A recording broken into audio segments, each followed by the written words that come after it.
ne pas vous faire perdre votre temps non plus. Merci à tous d'être là, d'avoir répondu à notre invitation commune. Vous connaissez sans doute pas les interlocuteurs, je me permets de vous les présenter. Maître Frédéric Dutin, qui est l'avocat de la famille, El Barkaoui. Sandrine Mallet, qui est responsable et ici déléguée pour le national de SOS Racisme. Jamila El Barkaoui, la sœur de Saïd, dont nous allons parler. Et moi-même qui suis Daniel Salorgne, qui suis coprésident du MRAP ici des Landes. Voilà. Donc la présentation des gens que vous avez face de vous. Merci donc aussi à la presse. Je crois qu'il y a tout le monde. Il y a Sud-Ouest, il y a France Bleu, il y a FR3 Aquitaine, il y a MDM. J'ai oublié personne? C'est bon? Nous, le petit dernier. Toi. Alors je ne sais pas comment il faut t'appeler. Moi je dis Média 40. Est-ce que c'est comme ça qu'il faut dire? Ah oui. Média 40. Voilà. Donc tout le monde est là. Merci. Écoutez, le sens de cette conférence de presse qui se tient juste quelques jours avant l'ouverture du procès, dans le dossier de presse que nous avons adressé, vous l'avez eu les uns et les autres entre les mains? Oui. Bon. Ce dossier de presse précise que l'ouverture du procès aura lieu vendredi 1er octobre, que ce procès d'assises se poursuivra la semaine suivante, donc du 4 au 7 octobre, donc du lundi jusqu'au jeudi, tout à côté d'ici, puisque ce sera la nouvelle cité judiciaire. Pour les Montois, c'est quelque chose qu'ils connaissent. Pour les autres, peut-être un peu moins. Ce procès est un procès d'assises, donc c'est une affaire importante, grave, pour qu'il y ait procès d'assises. Nous avons voulu, nous, association, mais également avec Frédéric Dutin, qui est le conseil que vous savez, puisque je l'ai présenté à l'instant, nous avons voulu nous adresser à la presse pour plusieurs raisons. La première des raisons, c'est de marquer le fait que la famille El Barkaoui, représentée par Jamila, la sœur de Saïd, attend justice, attend qu'effectivement puisse être prononcée à l'occasion de ce crime raciste une peine à la hauteur du crime lui-même. Ce que nous espérons, nous, organisation antiraciste, c'est que cela serve d'exemple, parce que dans notre pays, parmi nos concitoyens, il est intolérable qu'on puisse, en France aujourd'hui, en 2021, juger, en 2018 constater, hélas, que des gens puissent commettre un crime d'une rare gravité, puisqu'il a touché un jeune père de famille, donc sa femme, ses enfants, ses parents, ses frères et sœurs, et puis toute la société. Parce que nous nous sentons, nous, concernés en tant que militants antiracistes par un tel mépris de la vie humaine. Et c'est ce qui nous amène effectivement à réagir et à dire qu'il faut que ce procès soit exemplaire. Les médias régionaux dont vous faites partie, locaux, ont été à la hauteur, puisqu'ils se sont déjà saisis de l'affaire à plusieurs reprises. Et nous allons tout à l'heure peut-être parler des initiatives que nous avions prises depuis 2018. Ça s'est écoulé 3 ans pour l'instruction de l'affaire. Mais nous sommes un petit peu au regret, si vous avez l'occasion de le souligner, nous sommes au regret de constater que les médias nationaux n'ont pas été à la hauteur. Il y a eu d'autres crimes racistes en France, quelle que soit la région, qui ont eu un retentissement, dont on a parlé dans les médias, écrits, parlé, télévisés. En ce qui concerne Saïd, il y a eu bien peu de choses, bien peu d'articles. Ce qui a évidemment peiné, plus que peiné, blessé la famille El Barkaoui. Et en ce qui nous concerne, puisque nous les accompagnons, ça nous a aussi quelque peu blessés. Voilà un petit peu les raisons qui nous font venir vers vous aujourd'hui. On vous a remis un dossier qui montre que nous ne sommes pas restés l'arme au pied durant ces 3 années d'instruction. Je rappelle qu'à l'origine, lorsque le procureur de la République s'est saisi de l'affaire, il a caractérisé ce crime comme raciste. Donc c'est quelque chose qu'on ne peut pas mettre de côté. Et c'est pour ça que nous nous sommes engagés. Pendant ces 3 années, nous avons cherché, avec l'accord bien évidemment et le soutien de la famille, nous sommes attachés à mener des initiatives de sensibilisation de l'opinion publique. Je rappellerai qu'au-delà de la marche blanche qui avait suivi l'assassinat en mai 2018, donc c'était en juin 2018, nous avons réalisé quelques autres initiatives, notamment parce qu'il était passionné de football, un tournoi de football, mais également de jeux à l'occasion du printemps 2019. Nous avons également mené des initiatives pour ceux qui le savent, au moins sur la place Saint-Roch à Mont-de-Marsan, avec stand, pétition. J'ai là quelques exemplaires d'ailleurs de la pétition sur la table. À Bordeaux, SOS Racisme de son côté, puisque Sandrine est plutôt basée sur Bordeaux et Jamila aussi, un happening qui était devant le tribunal de justice, devant le palais judiciaire de Bordeaux. Nous avons également mené d'autres initiatives, je dirais une présentation, là aussi, un meeting en quelque sorte en plein air, place Saint-Roch à Mont-de-Marsan. C'était au printemps 2021, récemment. Et nous répétons, ce que nous voulons, c'est que justice soit faite, que la condamnation soit à la hauteur de l'énorme crime qui a été commis, et que cela serve d'exemple pour tous ceux qui seraient tentés, avec tous les discours qui se tiennent par ailleurs, de reproduire de tels actes. Voilà un petit peu le sens de cette conférence de presse. Et tout à l'heure, Jamila témoignera évidemment avec sa sensibilité personnelle de la façon dont elle est plus touchée encore que nous par ce crime odieux. Mais également Sandrine interviendra pour compléter mon propos, bien évidemment, et Frédéric Dutin, tu pourras ajouter quelques éléments sur le déroulement du procès, sur la façon dont déjà la partie civile pense faire avancer quelques arguments. Voilà comment nous pouvons procéder. Donc des témoignages ici avec Jamila et Sandrine, et puis pourquoi pas répondre à vos questions surtout, puisque c'est une conférence de presse. Merci de votre attention. Donc alors, Sandrine ? Merci d'être là. Ce que je voudrais souligner en complément de ce que vient de dire Daniel, la première chose, c'est que le procès qui va s'ouvrir aux assises pour tentative d'assassinat en raison de l'appartenance réelle ou supposée à une nation, une ethnie ou une prétendue race, montre que en fait, ce qui s'est commis ce 20 mai 2018 est rien d'un fait divers.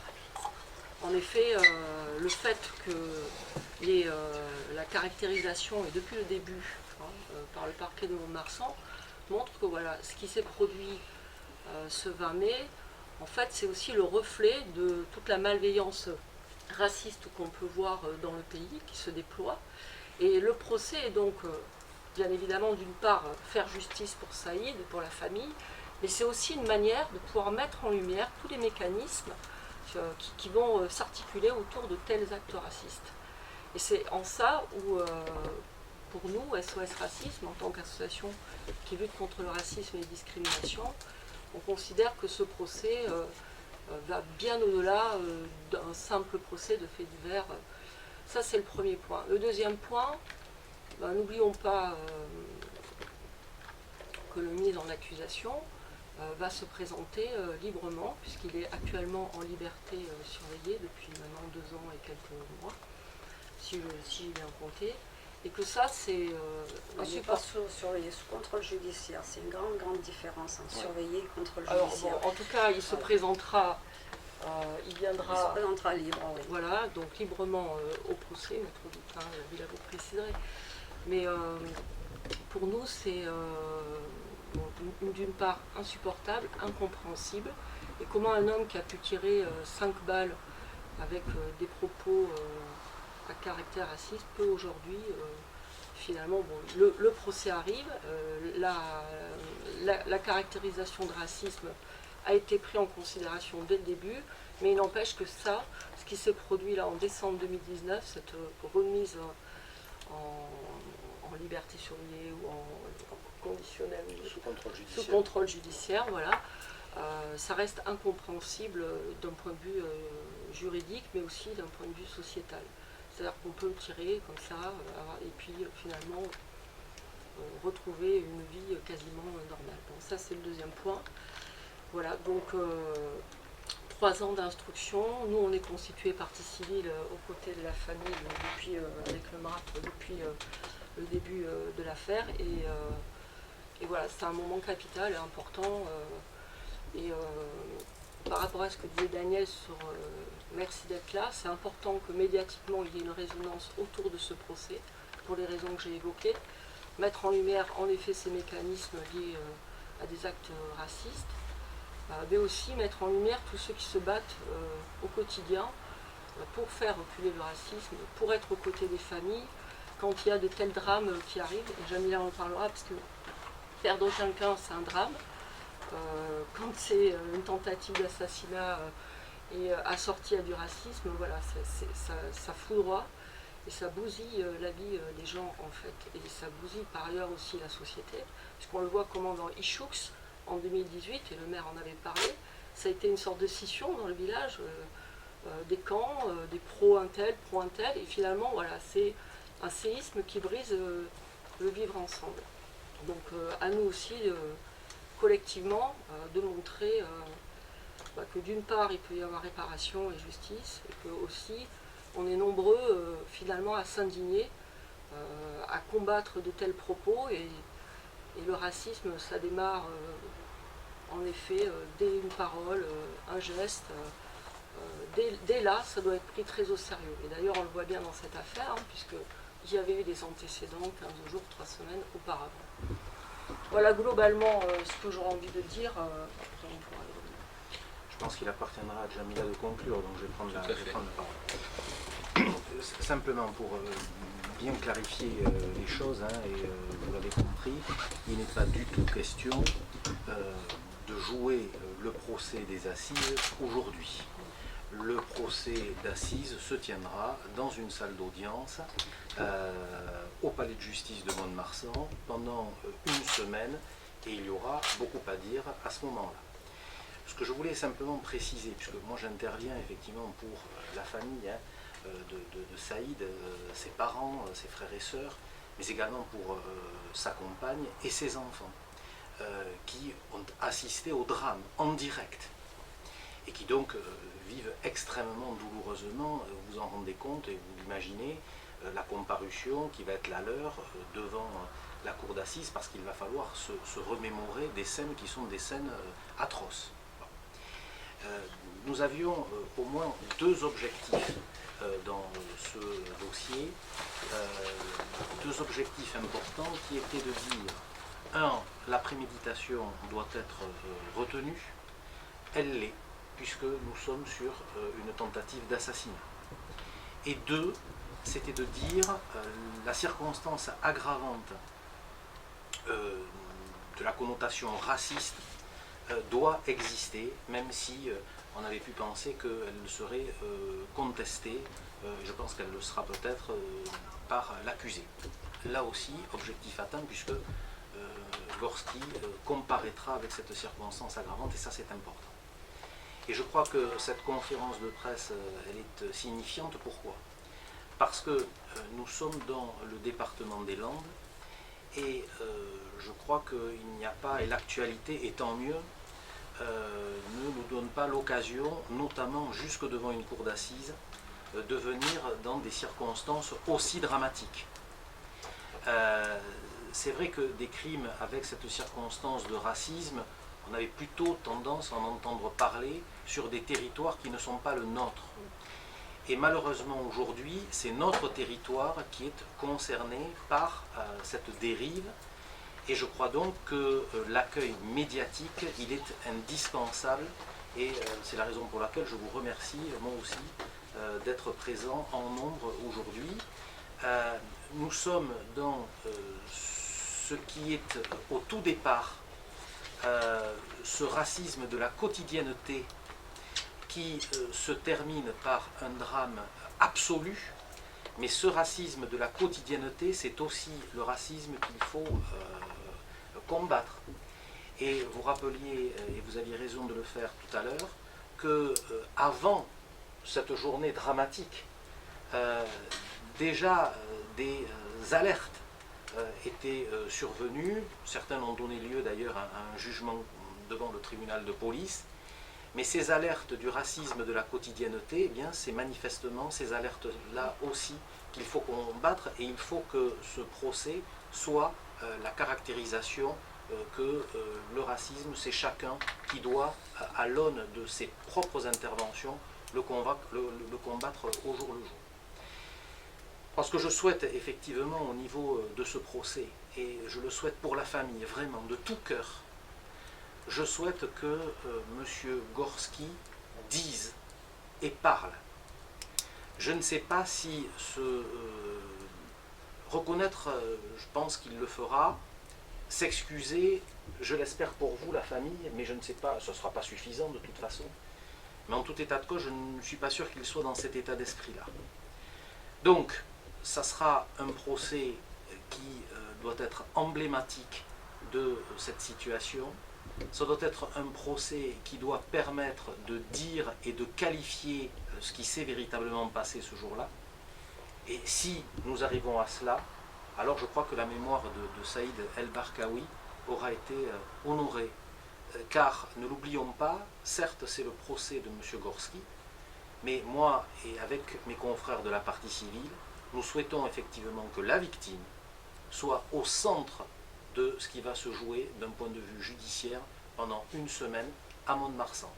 J'ajoute, et j'en ai terminé, que j'ai une très grande fierté à intervenir pour la famille El-Barkaoui dans ce dossier, car vous aurez remarqué que, en dépit des vicissitudes qui étaient là aussi fort justement rappelées, et notamment ce placement sous contrôle judiciaire, nous avons eu, nous, en partie civile, une attitude d'une dignité absolue.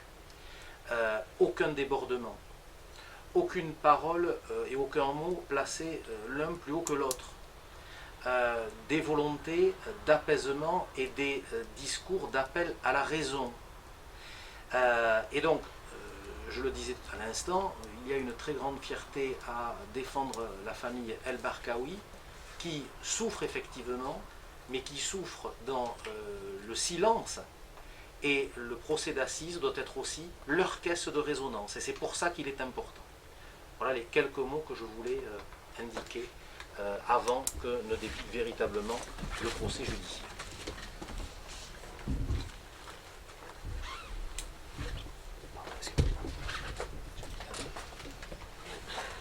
Tout d'abord, je voulais vous remercier à vous tous d'être présents.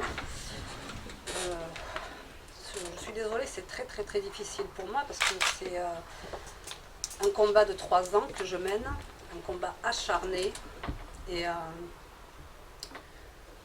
où on a manqué de malchance, où on a subi l'impensable, déjà par la mort de mon frère dans les conditions.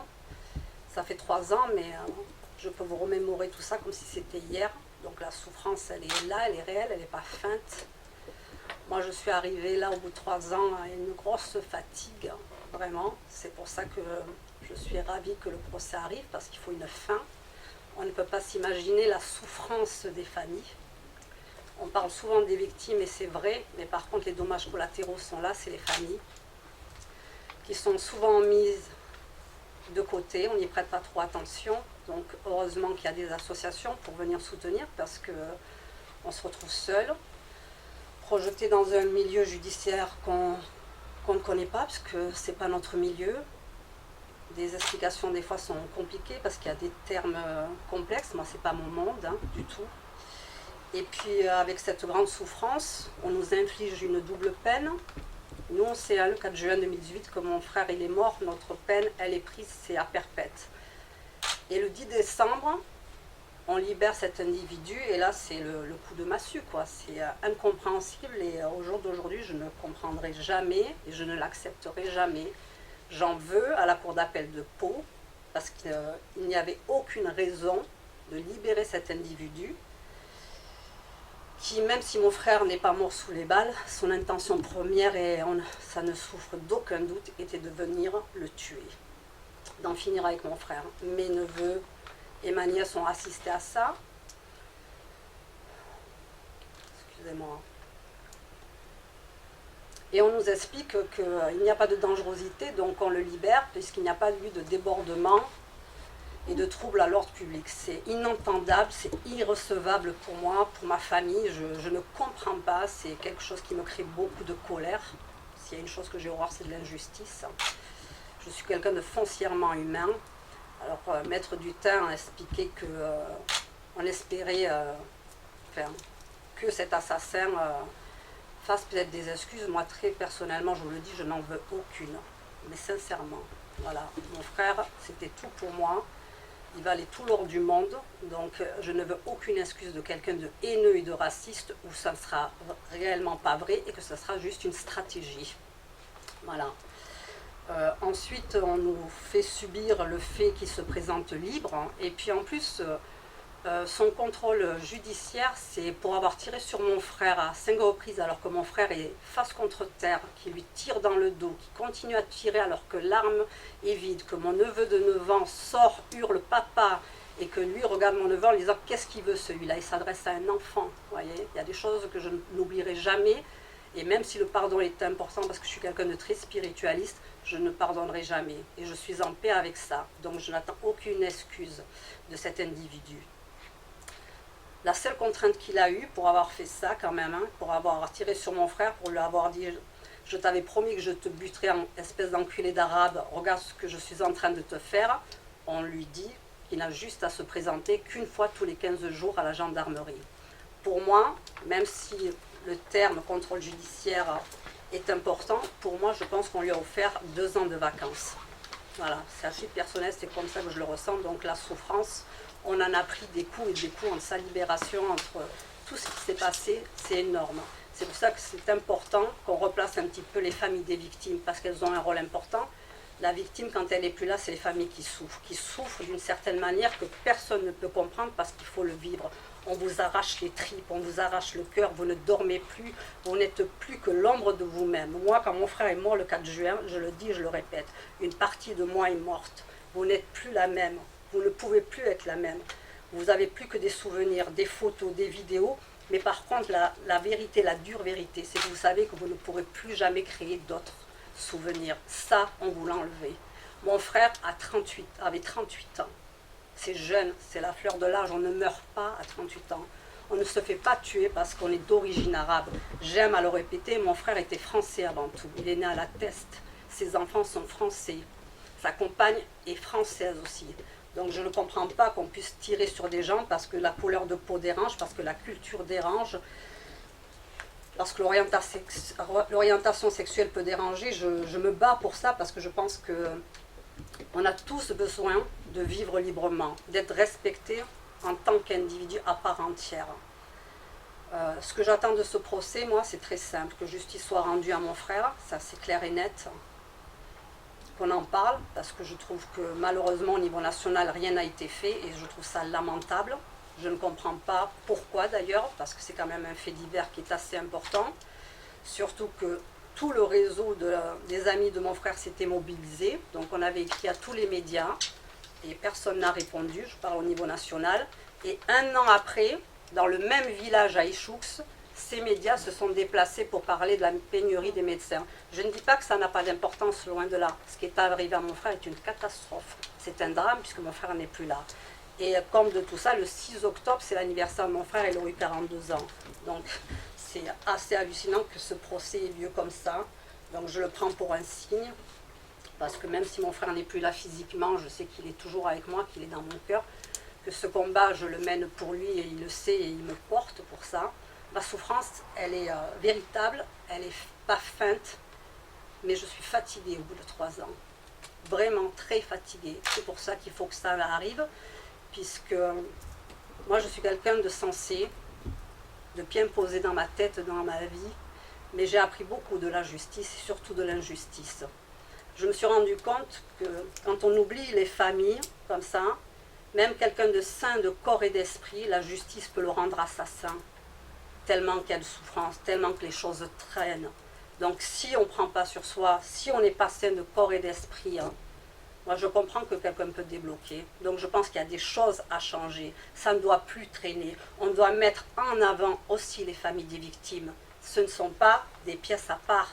C'est elles qui sont au devant, c'est elles qui souffrent. Et moi je souffre depuis 3 ans. Et là, je veux que ça s'arrête. Alors, souvent on me demande, qu'est-ce que tu penses qu'il y aura comme pronostic? Je ne ferai aucun pronostic, vu les déceptions qu'on a vécues. Voyez-vous? Vu ce qui a été nommé, excusez-moi, je n'arrive pas à trouver les mots, le chef d'accusation contre cet individu, la normalité voudrait que ce soit une grosse sanction.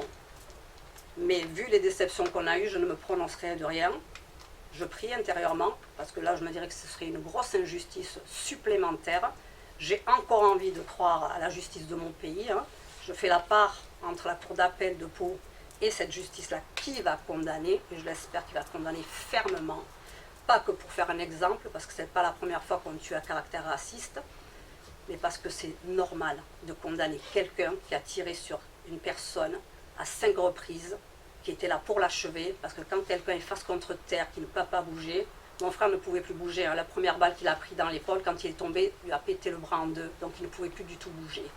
Donc à un moment donné, je crois qu'il faut reconstituer tout, et surtout, je me bats, et Maître Dutin le sait, puisque c'est lui qui représente ma famille et la compagne de mon frère et ses enfants. Moi, je suis représentée par Maître Berrier à Bordeaux, mais je me suis souvent entretenue avec Maître Dutin, et il le sait, et il pourra le témoigner. Je me bats bien sûr pour mon frère, pour mes parents qui sont âgés, et je veux que de leur vivant, ils puissent assister à l'arrestation et à la condamnation de cette ordure.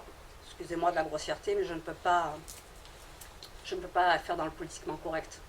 J'ai pris sur moi, là j'arrive à un ras-le-bol. Et comme je disais, pour les enfants de mon frère. Voilà. Et c'est vrai, je me suis entretenue avec Maître Dutin, je l'ai supplié de se battre pour eux. Pour eux, parce qu'eux sont en train de grandir sans papa. Mon frère, il est en amour avec ses enfants. C'est un super papa. Il y avait une relation fusionnelle avec tous ses enfants.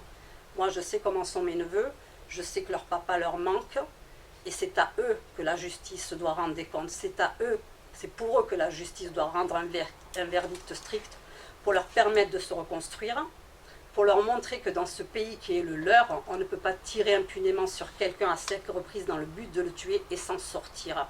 C'est inadmissible. Vous savez que mes neveux ne comprennent pas que papa n'est pas là, mais par contre que cet individu est dehors.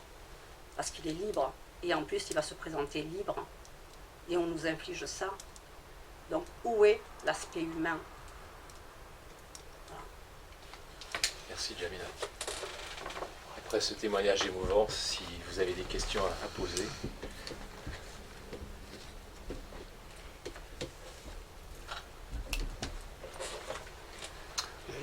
Maître Dutin, peut-être, est-ce qu'il y a des limites dans la détention? Est-ce qu'il n'y a pas une durée maximum de détention provisoire dans ce pays? Et dans ce cas-là, en tout cas, est-ce que c'est un débat tous les 6 mois aussi ou c'est... Alors effectivement, la loi prévoit effectivement que régulièrement, dès lors qu'il y a détention provisoire, et notamment en matière criminelle, il y a lieu effectivement de réexaminer la situation de la personne qui a été placée en détention. Mais là, on est dans un contexte où c'est suite effectivement à une demande de mise en liberté que sur appel, ensuite, la Chambre de l'instruction a décidé de remettre en liberté M. Gorski. Voilà, Jamila a dit ce qu'elle pensait de cette situation. J'ai eu évidemment moi un devoir de réserve de par ma fonction qui me fait dire que je ne peux pas aller aussi loin qu'elle, mais je dois vous avouer tout de même que lorsque j'ai pris mon téléphone ce jour-là et qu'il m'a été annoncé qu'effectivement M. Gorski avait été remis en liberté, j'ai eu quelques déceptions dans ma carrière. Celle-là fait partie tout de même du haut du panier. J'étais soufflé et époustouflé que M. Gorski, parce que je savais ce qui se passerait, c'est qu'il comparaîtrait libre devant une cour d'assises. Donc voilà, il y a quelques moments marquants dans la vie d'un avocat, ça fait 28 ans que je suis avocat, celui-là reste imprégné dans ma mémoire, je peux vous le dire. Voilà. Et bien les avocats de partie civile dont vous faites partie, n'étaient pas à ce débat de la Chambre d'appel? Alors, nous n'étions pas contradictoire. Nous n'étions pas. Si, non, nous avons plaidé, mais la décision avait été mise en délibéré.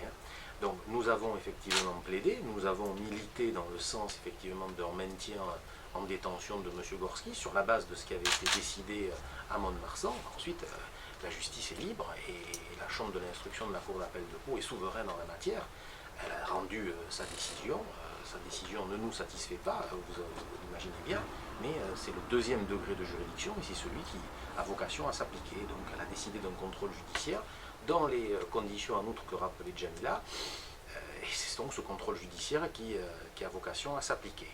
Ensuite, la parole judiciaire est libre, et la parole des avocats est libre, et je dirai tout de même devant la cour d'assises ce que j'en pense, et pas ici et pas aujourd'hui. D'accord. Et dans ces pièces, il avait reconnu, lui, les faits tels qu'ils ont été relatés par tous les témoignages. Ah, mais Lui, il les reconnaît ou oui? Monsieur Gorski, si vous voulez, dans le cadre de comment peut-il ne pas reconnaître? La question, effectivement, aujourd'hui, c'est celle de la motivation. Le fait qu'il ait déchargé un chargeur sur Saïd El Barkaoui qui rampait devant lui, qui était totalement inoffensif, personne ne va venir aujourd'hui le contester. Ce qui est important, c'est de dire pourquoi on en arrive là, pourquoi on arrive à circuler dans sa voiture avec un pistolet chargé, pourquoi est-ce qu'on se promène dans ce petit village avec un pistolet chargé, et pourquoi effectivement on va sur les considérations qui sont les siennes, aller jusqu'au bout d'un raisonnement. Jamila avait raison tout à l'heure de dire que le résultat, Saïd El Barkaoui n'est pas décédé immédiatement, mais par contre, tout dans la façon dont M. Gorski s'est comporté fait dire qu'il voulait qu'il meure. Voilà. Sans qu'il y ait des prémices ou des incidents de plus en plus graves. Les prémices et Au les cours des incidents, années ou des c'est ce que j'évoquais tout à l'heure. Ouais. C'est-à-dire que nous avons eu comme ça des petits signaux. Mais c'est toujours pareil. La vie est ainsi faite que il y a parfois des petits signaux qui s'éclairent et puis qui s'éteignent. Et puis parce qu'il y a aussi l'homme est raisonnable. Et au moins Saïd et sa femme et ses enfants étaient raisonnables. Et je disais ça passera, on va laisser faire, on va laisser dire. Ils ont fait beaucoup le dos rond. Et puis après ces petits signaux qui s'allument, qui s'éteignent, on en arrive à un signal qui manifestement, lui, est dramatique. Et c'est ça qui est regrettable. Et puis sur ce point, nous on le voit dans le cadre des permanences juridiques. Il peut y avoir des petits signaux. Je veux dire que c'est quand même difficile d'aller au bout d'une plainte pour quand il y a une insulte raciste, etc. Surtout dans des villages comme ça, bon, ben souvent on l'apparente à un conflit de voisinage. Et le problème, il est exactement là en fait. C'est que ça a été apparenté à un conflit de voisinage plutôt que qualifié en problème de racisme. Et à un moment donné, on voit bien que quand on nomme mal les choses, en fait, ça rajoute du malheur au monde. C'est une célèbre citation, mais là, typiquement, c'est vraiment ça. On n'est pas dans un simple conflit de voisinage, on est sur une situation alimentée par la haine raciale. Donc en fait, ça dégénère encore plus. Alors en effet, il y a eu les propos, etc. Et nous, on constate, et on a d'autres affaires d'ailleurs en Nouvelle-Aquitaine, où sur des conflits de voisinage, si on ne retient que le conflit de voisinage et qu'on occulte la dimension raciale, on ne sait pas jusqu'où...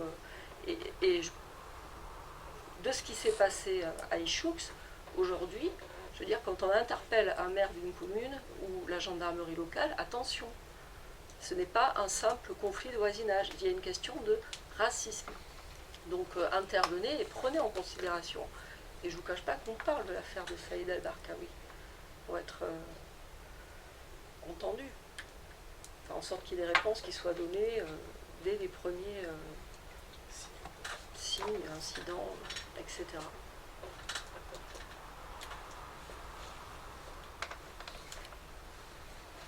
D'autres questions? Moi j'ai une question. Finalement, Jamila, vous attendez pas, comment dire, d'excuses. Vous n'avez pas non plus de pronostic par rapport à la peine que risque Monsieur Gorski. Mais vous, ce procès, c'est l'occasion de quoi? Parce que les associations sont autour de vous pour défendre le volet raciste. Mais vous, quelle est la... Qu'est-ce que j'attends, moi? Qu'est-ce que vous en attendez? Ah ben moi c'est très simple, comme je l'ai dit, moi j'attends que justice soit rendue à mon frère, ça c'est primordial. Et puis surtout que ça se termine, parce que comme je vous disais, 3 ans c'est extrêmement dur. Les excuses, non, je n'en veux pas, ça ne me manque pas. Et puis ça ne m'apportera rien du tout, quoi. C'est quelqu'un de haineux et de raciste, quoi. Et moi, je revois, moi j'habite Bordeaux, donc j'ai passé les temps à l'hôpital avec mon frère. J'ai vu dans quel état était mon frère, donc je ne vois pas pourquoi je pardonnerais. Et je sais que quelqu'un de haineux et raciste comme ça, au moment où on va rentrer au procès, et je le sens en mon âme et conscience, que ces excuses, je ne sais même pas si elles viendront de lui, parce qu'il y a, je ne pense pas qu'il y ait cette capacité de pouvoir le faire par lui-même. Ça sera juste une stratégie pour attendrir peut-être le jury, mais moi j'attends rien du tout. Moi ce que j'attends, c'est que ça se termine, que justice soit rendue à mon frère, mais surtout je pense à ses enfants. Moi je suis une adulte, et comme je dis, mon frère va me manquer toute ma vie. Je ne ferai jamais le deuil de mon frère parce que je n'aime pas du tout cette expression. Il n'y a que le temps qui fera que j'aurai moins mal, hein, et mon frère vit à travers moi, et c'est cette énergie qui me donne la force d'avancer. Mais moi je pense surtout aux enfants de mon frère qui ont besoin de se construire. Eux, leur papa leur manque, il leur manquera tout le temps. Évidemment. Donc c'est surtout ça que j'attends, que la justice regarde un petit peu les familles des victimes et surtout par rapport aux enfants de mon frère. Et justement, est-ce que ça, vous en avez parlé avec votre belle-sœur, avec vos neveux? Est-ce que eux attendent la même chose que vous finalement du procès? Est-ce qu'il y a d'autres attentes? Je n'ai pas revu mes neveux depuis un petit moment puisque la compagne de mon frère a quitté les Landes pour les protéger. Donc elle est partie, elle a quitté complètement les Landes. Il n'y a que Maître Dutin qui est en contact, donc lui pourra répondre à ces questions. Mais moi je parle parce que j'ai souvent été au contact de mes neveux et de ma nièce. Quand mon frère était vivant, je partais, c'est moi qui m'en occupais, je les prenais avec moi et tout. Donc je sais comment ils fonctionnent, comment ils sont, et je sais la sensibilité qu'ils ont, et surtout la relation fusionnelle qu'ils avaient avec leur papa. Et moi, ce combat, je le mène pour eux. C'est pour ça qu'on a créé une page Facebook en hommage à mon frère, pour que plus tard, quand ils en ressentiront le besoin, pour qu'ils puissent comprendre un peu le cheminement de ce qui s'est passé, de ce qu'est cette affaire, ils puissent aller voir sur cette page, parce que moi je veux les accompagner et les aider du mieux que je peux dans leur construction. C'est pour ça que j'appuie sur le fait que la justice doit les aider dans leur construction et doit donner une peine importante. Vu les chefs d'accusation, ça ne peut pas être différent, mais je vous dis, on a eu tellement de déceptions que moi je ne ferai aucun pronostic. Parce que rien n'est entre mes mains, je n'ai pas ce pouvoir-là et je ne préfère pas tomber de haut, donc je prends du recul, parce que sa libération, elle a quand même mis un coup de massue. Hein. Donc, et surtout quand on voit le chef, c'est incompréhensible, c'est inhumain, et il n'y a que eux qui peuvent répondre pourquoi ils ont décidé ça. Quoi. Donc, c'est une question extrêmement difficile que vous posez aux victimes. Qu'est-ce que les victimes attendent du procès? Ce qui est dramatique, c'est que, en tout état de cause, ce procès ne pourra jamais apporter le retour de Saïd. Et c'est ça qui est dramatique. Jamila le disait foncièrement pour elle, ses parents, mais c'est vrai que vous êtes des adultes et la douleur n'est pas vécue de la même façon évidemment que pour des enfants. Parce que les enfants, il y a tout un pan de la construction qui n'est plus là. Donc aujourd'hui, vous dire ce qu'attendent les enfants et la compagne de Saïd El-Barkaoui, ils ne pourront jamais obtenir ce qu'ils souhaiteraient fondamentalement. Par contre, effectivement, je crois que les mots soient posés sur une situation, que les mots soient posés sur ce drame, je pense que cela doit permettre une part de reconstruction, quelque part. Que ce procès ne soit pas vain, que ce procès marque les esprits, et que ce procès puisse être la première pierre d'un chemin qui est un chemin qui ne va pas s'arrêter au procès d'assises. Je veux dire que j'ai tendance à dire à mes clients quand ils sont victimes, nous arrivons pratiquement au gué du long chemin. Parce que c'est une étape indispensable, mais voilà, une fois que les caméras cessent de tourner, une fois que le verdict est prononcé, ce sont les victimes qui doivent continuer à cheminer. Et le chemin est parfois escarpé, parfois très long. Donc voilà, qu'est-ce qu'on attend? On attend au moins que ce procès serve, ça c'est clair. Moi je rajouterais que c'est valable sur le plan individuel pour la famille, mais c'est valable aussi pour la société. C'est-à-dire tous les gens, et on le voit sur la page Hommage à Saïd, qui s'identifient et qui se retrouvent en fait dans l'histoire de Saïd, qui est un acte racisme poussé à l'extrême dans la violence et de ce qu'il y a d'ignoble. Mais il y en a plein qui le subissent à des niveaux moindres. Et en fait, il y a tout plein de gens qui se reconnaissent dans l'histoire de Saïd El-Barkaoui et qui attendent qu'il y ait, d'un point de vue sociétal, une reconnaissance à la fois médiatique, mais aussi du point de vue du tribunal, qu'il y ait des décisions, des condamnations qui soient prises et qui réparent un petit peu aussi, finalement, ce mal qui se distille dans la société, même si, bien évidemment, la justice va juger un fait singulier, un acte précis, mais il y a une forme de, comment dire, de regard, d'amplification, quoi. C'est-à-dire que tout le monde attend qu'est-ce qui va se passer à l'issue des assises, et notamment toute une partie de la population qui va s'identifier à travers l'histoire de Saïd, mais ceux aussi qui sont citoyens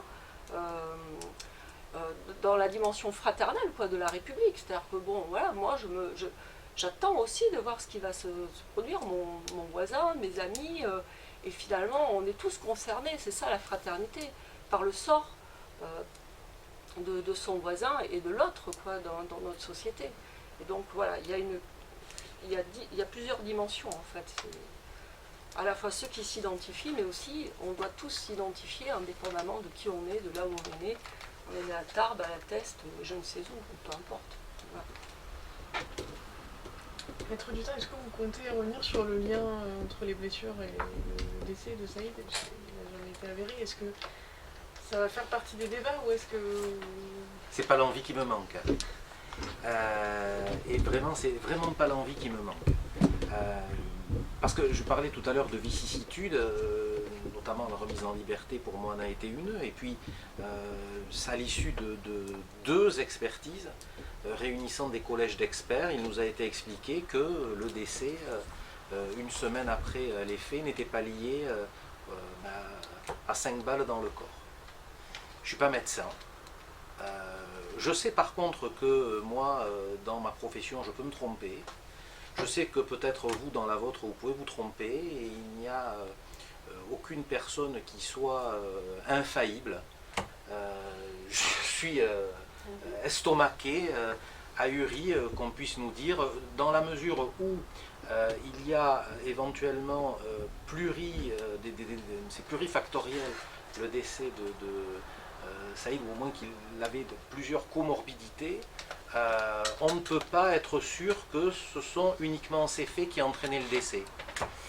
Enfin écoutez, moi je vais tout de même vous jouer ma pièce, hein, et je pense que ça, le commun des mortels, le lambda et puis le bon sens populaire, hein, je vais vous jouer ma pièce. S'il n'avait pas subi une semaine avant ces 5 tirs dans le corps, je suis sûr que la semaine d'après il était encore vivant, voyez-vous, en dépit de son cholestérol, de son diabète, de tout ce qu'on veut. Donc voilà, écoutez, évidemment que ça va être redébattu parce que les experts vont venir expliquer et justifier leur rapport. Évidemment que je dirai ce que j'en pense, mais de ce point de vue-là, au stade où nous en sommes, les choses sont tranchées. Oui, puisque la qualification, elle ne pourra pas changer, on est d'accord. On est bien d'accord. Sauf à ce que les experts reviennent, mais vous savez, il se passe des choses dans des procès d'assises, hein, on en a vu d'autres. Sauf à ce que les experts disent « Ah, peut-être réflexion faite, nous nous sommes trompés, mais je n'y crois pas une seule seconde. » Ça enlèverait pas la tentative de toute façon. Ah non, mais on ne serait que les choses soient claires, et vous avez parfaitement raison, que les choses soient claires. Nous passerions de tentative à assassinat. Bien. Mais par contre, effectivement, la peine encourue, que ce soit la tentative ou l'assassinat, est exactement la même. Question de simple bon sens, quoi. Laisser croire que 5 balles laissent pas de traces sur une personne, ça serait un peu gros. Ouais. Non, ce qu'ils ont négligé, c'est surtout le niveau de stress qu'avait mon frère. Hein. Donc, ils ont beau parler comme ils veulent, les experts. Moi, j'étais au contact de mon frère. Je sais dans quel état il était. Donc, si on veut nous faire croire que le stress n'engendre pas des accidents cérébraux, c'est qu'il y a un problème, quoi. Donc on ne meurt pas comme ça quand on prend 5 balles dans le corps. Mon frère ne dormait pas la nuit, il repassait sans cesse la scène. Donc je suis désolée, le facteur stress a été très très important. Donc voilà. Et ça rajoute effectivement ce que je disais tout à l'heure à Jamila, c'est que, une fois de plus, vous vous rendez bien compte que cette famille a subi des événements dans ce dossier qui ne sont pas rien. Et vous vous êtes également rendu compte que, voilà, on vous dit, on fait confiance à la justice, on ne bouge pas, on se comporte bien. Des événements procéduraux tels que nous les rappelions à l'instant, il y en a quand même eu dans ce dossier. C'est pour ça que je vous dis que là, c'est un ras-le-bol total. On a supporté l'insupportable, qu'il faut que ça s'arrête et qu'enfin la justice soit juste avec nous. Parce que jusqu'à présent, dans mon ressenti, j'ai l'impression que c'est tout dans son sens à lui et j'ai du mal à comprendre ça. J'ai du mal à... Voilà, pour moi, c'est 2 ans de vacances qu'il a pris. 2 ans. Voilà. Vous imaginez? Je ne sais pas si on peut, l'espace d'une fraction de seconde, s'imaginer ce que sont en train de subir les familles, en sachant que moi, mon frère est enterré, et lui, réuni avec sa famille. Pendant 2 ans, il en a profité. Comment on peut infliger ça à des familles? Comment? Moi, je suis une adulte, hein, mais je pense sans arrêt y mettre du temps pour le dire, j'ai un amour pour les enfants de mon frère. Hein. Et heureusement qu'ils ne savent pas tout, qu'on ne leur dit pas tout sur ce qui se passe, parce que moi, je me bats pour les enfants de mon frère, je vais vous expliquer pourquoi. Cette page Facebook, elle a été créée parce que j'ai travaillé longtemps avec les enfants dans le secteur social. Et je sais qu'à un moment donné, le cerveau bloque une partie du drame pour protéger les enfants. Mais à un moment donné, ça va péter dans leur tête, à l'adolescence, ou même un peu plus âgé. Il va falloir qu'il y ait quelque chose qui soit fait. C'est pour ça que je veux que la justice pense à eux, que ce verdict, elle ne le rende même pas que pour mon frère. Hein. Mon frère, il ne va pas revenir. Hein. Ça fait 3 ans et que je ne le vois plus, que je ne le verrai plus. Mais pour eux, c'est important et je pense qu'on leur doit. Ils ont été traumatisés, ils ont vu, ils ont entendu. En plus, on libère et on leur dit, il est libre. C'est pour ça que la maman est partie, parce que c'était insupportable de rester dans ce village. C'est bon, c'est beaucoup. C'est pour ça que je vous dis que moi, ma famille, c'est une famille digne, respectueuse. Et c'est pour ça que je vous dis que la justice peut rendre assassin quelqu'un de humble, quelqu'un de droit. À force d'injustice, ben on devient fou. On devient fou. On se dit, on ne nous comprend pas, on est en train de souffrir. On a perdu quelqu'un qu'on aimait et celui qui nous a enlevé l'être cher est dehors. Il y a un problème. Quel est le message qu'envoie la Cour d'appel de Pau quand elle dit lors de la marche blanche, il n'y a pas eu de débordement et de trouble à l'ordre public, il n'y a pas de dangerosité, donc cet individu est libre. Quel est le message qu'on envoie? Est-ce que nous, il aurait fallu qu'on brûle des voitures, qu'on foute le bordel à Ichoux, excusez-moi la grossièreté, mais je pense qu'on nous a montré du doigt, on aurait dit, regardez, vous voyez ce qui s'est passé à Ichoux, regardez comment ils se comportent les musulmans. Les musulmans, ils sortent de partout, arabes, ils sont, en ce moment, il n'y a que ça, quoi, donc... à un moment donné, il faut arrêter, non? Moi, je suis française, je suis née au Maroc, je suis arrivée à l'âge de 8 mois, donc bébé, mais la France, c'est mon pays, quoi. J'aime mon pays. Moi, je n'ai jamais eu affaire à la justice, c'est la première fois de ma vie où je dis je suis propulsée là-dedans, où ça fait 3 ans que je me bats, que je prends sur moi, sur toutes ces injustices qu'on nous inflige, où on nous met à terre, mais moi, je suis quelqu'un de costaud, donc je me relève pour l'honneur de mon frère, pour ma famille, mais surtout pour ses enfants. Et j'irai jusqu'au bout. C'est pour ça que je vous dis que je m'en fous royalement des excuses d'un raciste plein de haine qui a tiré à 5 reprises sur mon frère. Il s'est acharné sur lui. Il s'est acharné. Alors est-ce qu'il aurait fallu que mon frère meure sur le moment? Comme ça, il n'y a plus rien. Voilà, de suite, il est enfermé, il ne ressort plus. C'est incroyable ce qu'on fait infliger. Moi, j'ai une rage et une colère monstre contre cette injustice. Voilà. Et je pense aussi à mes parents, hein, qui sont âgés. Mes parents, vous savez, ils sont arrivés en 1972. Mon père avant, et quand je suis née, donc à 8 mois. Ils nous ont inculqué que des vraies valeurs, de respecter le pays qui nous avait accueillis. Ils ont travaillé. Mon père est venu en France parce que son patron qui vivait au Maroc, qui était un Français, avait besoin de main-d'œuvre en France. Je le dis parce que j'ai besoin qu'on comprenne un peu la situation. Et quand ils sont arrivés, mes parents de toujours à jamais ont travaillé. Ma mère nous a d'abord élevés parce qu'on était quand même 7 enfants. Saïd était le dernier. Mon père travaillait à l'usine à Parentis-en-Born, une usine de charbon. Voyez, et ils nous ont toujours inculqué le respect, de se faire discret, de ne pas amener de problèmes à la maison, parce qu'on était dans un pays qui nous ouvrait, et on a aimé ce pays, puisque le reste de ma famille est né en France. Et mes parents, au jour d'aujourd'hui, hein, ils ont construit leur maison, hein, ils ont pris leur petite retraite. Mon frère habitait pas loin de chez eux. C'est pour ça que je vous raconte tout ça, parce qu'il faut comprendre un peu la souffrance des familles. Et mon père allait tous les jours chez son fils. Et mon frère venait 3-4 fois voir mon père, ma mère, parce que ma mère était tout pour mon frère, vraiment. Et là, eh bien, ils ne comprennent pas que le pays qui a eu besoin pour eux de main-d'œuvre permette qu'un assassin raciste puisse être en liberté. Et jamais ils auraient cru, au grand jamais, qu'on tirerait sur leur fils, qu'on tuerait leur fils parce qu'il était d'origine marocaine. Voyez ? Donc je vous raconte tout ça parce qu'il est important de penser aux familles, de voir leur souffrance, et à quel point c'est dur et c'est violent et que 3 ans, c'est insupportable. Voilà. Au niveau des associations, vous faites remonter des idées de réforme pour peut-être faire changer les lois ou Aux associations, les procédures en tout cas. excusez-moi de vous couper. Pardon. Par rapport aux associations, c'est très important, je l'ai dit, je le redis et je le répéterai. J'ai une infinie gratitude, que ce soit pour le MRAP, que ce soit pour SOS Racisme. Dans cette douleur, dans cette souffrance, je n'ai jamais vu autant de personnes des 2 associations se mobiliser comme si c'était eux qui avaient perdu un être cher. J'ai rencontré énormément d'humanité. Excusez-moi. Et je les remercie du fond du cœur. Je n'oublierai jamais, jamais, jamais ce soutien. Parce que quand je vous dis qu'on se retrouve larguer les familles, heureusement, on a beau dire ce qu'on veut sur les associations, elles sont utiles et elles sont plus qu'importantes. Parce que sinon, on ne peut rien faire, on est démunis, on ne connaît rien à la loi, on ne connaît rien à la justice. Et moi, je vois, je me suis battue pendant 3 ans, mais je sais que ce soit Sandrine, Daniel ou même Gérard Carforme, avec qui j'avais plus de contact, qui n'est pas là, m'ont porté comme c'est pas permis. Parce que j'ai flanché, bien sûr. Il y a des moments, oui, je suis qu'un être humain. Hein.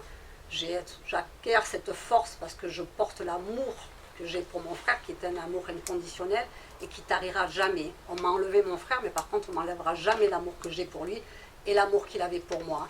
Et ce combat, je le mènerai jusqu'au bout, jusqu'au 7 octobre. Et j'espère que justice rendra justice à mon frère. Voilà. Mais les associations, un grand bravo. Moi, je ne remets pas en cause les associations. Au contraire, je Non, veux non, savoir mais si dans le pour volet. Non, pour moi, c'était important de dire l'importance qu'ils avaient. Je ne dis pas que vous remettez, je dis que heureusement qu'ils sont là pour nous, les victimes, parce que sinon, on est tout seul, quoi. Voilà. Oui, justement, mais que ça aille plus loin, qu'on voit après, que ça, qu'il n'y ait pas d'autres. Par contre, ce qui nous a contiennent au moins contiennent Mais des en fait, leçons, au moins la société. ce qui nous a mis un petit peu dans l'embarras Au au départ, c'est la législateur. gravité.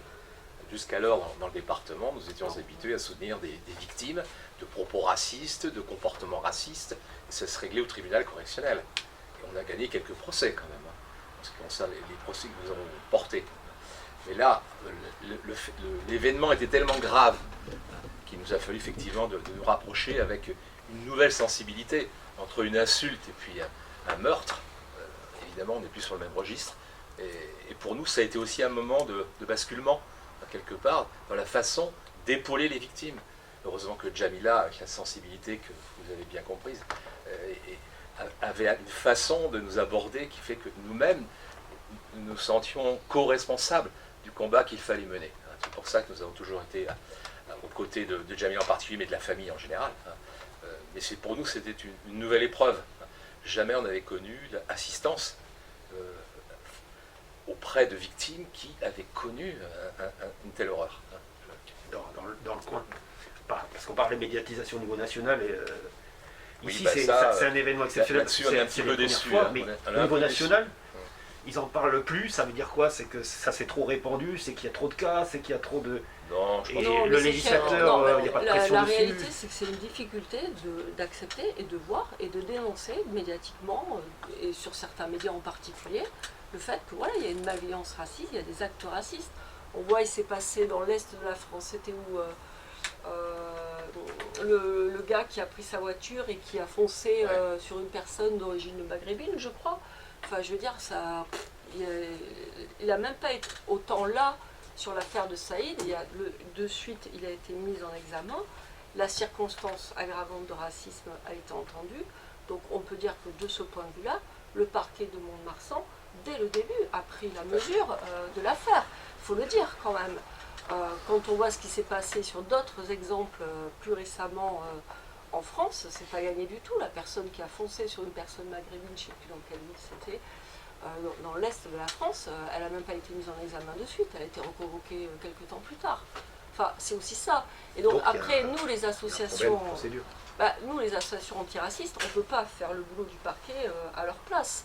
Nous, on va plaider et agir avec les avocats en se constituant en partie civile, etc., pour faire en sorte que le caractère aggravant de racisme soit retenu ou que, alors moi je ne suis pas juriste, mais que grosso modo, s'il doit être mis en examen de suite et mis en détention provisoire, la personne, ça soit fait, on va essayer d'insister et d'appuyer dans la mesure de ce que nous on peut faire. Parce qu'après, je parle sous couvert de maître du temps, mais enfin, globalement, l'arsenal juridique en France en matière de prohibition du racisme et des discriminations, il est plutôt étoffé, il est plutôt quand même largement constitué. Donc maintenant, c'est comment on active le droit, en fait, la vraie question. Comment, à un moment donné, ce qui va être de l'ordre des discriminations et du racisme soit pris comme un fait majeur par les tribunaux, qu'on donne aussi par ailleurs les moyens aux tribunaux de fonctionner pour pouvoir traiter toutes les affaires à leur juste mesure. Et puis aujourd'hui, par exemple, mais voilà, il y a une mise en danger. On parle beaucoup, et heureusement, il faut encore continuer sur les violences conjugales et les violences faites aux femmes dans le cadre des couples. On parle de la discrimination, beaucoup égalité homme-femme, mais il y a quand même quelque chose. Est-ce que vous entendez beaucoup parler de discrimination raciale, notamment que peuvent subir les personnes maghrébines? Est-ce qu'on l'entend ça? Très peu. Tout ce qui va être des affaires... alors, après, l'idée, c'est pas de rentrer dans les logiques de concurrence. Attention, qu'on ne se méprenne pas sur mon propos. Mais c'est comment, quand même, dans la société française, il y a une forme de déni à reconnaître qu'il peut y avoir un certain racisme, en particulier anti-arabe, vis-à-vis d'une catégorie de la population. Il y a une forme de déni du racisme anti-arabe qui mûrit dans la société et qui est d'ailleurs instrumentalisé à bon escient, enfin à mauvais escient, par toute une série de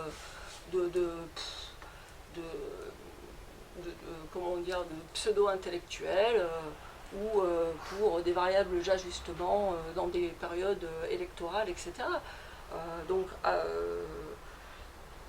Voilà. Donc, oui, les associations ont fait du plaidoyer, pour revenir à la question, pour faire en sorte que le droit puisse être amélioré et que le législatif, devant l'Assemblée, etc., prenne ses responsabilités, etc., améliore la loi. Mais à un moment donné, on ne fera pas le travail à la place de ceux qui sont en charge de mener les enquêtes, à savoir les services de police, la gendarmerie et les tribunaux derrière. Par contre, on sera là au soutien. Et je vais rajouter quelque chose d'un point de vue plutôt personnel. Moi, ça fait 30 ans que je milite à SOS Racisme maintenant, en Gironde. Je n'ai jamais vu, c'est la première fois en fait que je vois un acte raciste d'une telle violence. Voilà, un crime. On est face à un crime. Les anciennes générations me l'avaient raconté, ceux qui m'ont passé le relais, le flambeau. On m'a parlé des années 80, de l'année 83, 1983, l'année des crimes racistes, la naissance des SOS racistes, tout ça on me l'a raconté. Je n'y avais jamais été confrontée. D'accord ? Et puis c'est autre chose que de le savoir sur le plan théorique, que d'y être confronté directement en étant à côté de Jamila et de sa famille pendant 3 ans aussi. Là, quand j'ai démarré en disant que le racisme bousille la vie des gens, ouais, je pense qu'elle a largement expliqué, mais les discriminations raciales bousillent, ça tue socialement les gens aussi. Comment, parce qu'on nous fait tous des débats là, sur l'intégration, l'assimilation. Non mais attendez, quand les gens ils ont été à l'école, qu'ils ont bac+5, ou que les parents ont été appelés dans l'histoire de l'immigration française, qui travaillent, etc., que les enfants, je suis désolée, ils sont à l'école, ils ont des diplômes, et à un moment donné, il est où?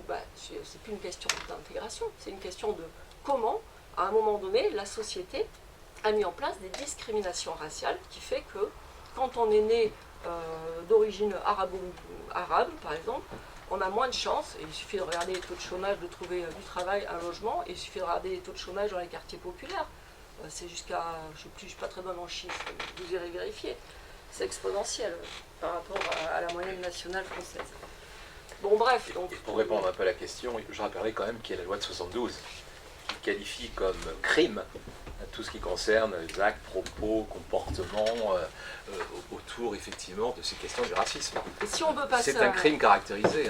Et passer un message, parce que ce qui est important aussi dans ce que dit Jamila, voilà, il faut que justice soit rendue fermement sur cette affaire, mais aussi pour encourager tous ceux qui vont être victimes de racisme à user de la justice, c'est-à-dire à aller porter plainte pour que la justice en tant que garant des valeurs et des principes de la République et de notre cadre de droit commun puisse asseoir voilà, la justice elle est garante, il faut que mais pour cela il faut aussi que les citoyens, s'ils vont porter plainte, même pour des insultes ou un premier problème de voisinage ou je ne sais quoi, ils se disent ah mais il y a des chances que je sois entendu et que ça débouche sur quelque chose, sinon je veux dire après et on retrouve exactement la même problématique en matière de discrimination raciale, ou inciter les gens à aller porter plainte, à trouver des moyens de preuve, etc., à les construire avec les testings, par exemple.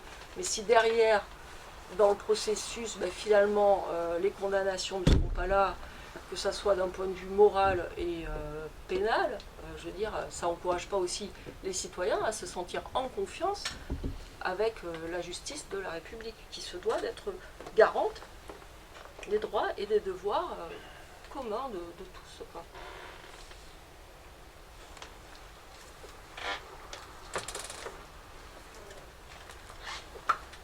Pas d'autres questions? Je sais que certains de vous en ont déjà parlé, qu'il y a le souhait de procéder des interviews. Donc on peut s'arrêter là sur la séance collective, allais-je dire, pour pouvoir passer effectivement aux interviews. Je vous laisse agir. Merci en tout cas d'être là à nouveau. Merci à votre Moi avec Gérard, non mais je vais aller la sortir.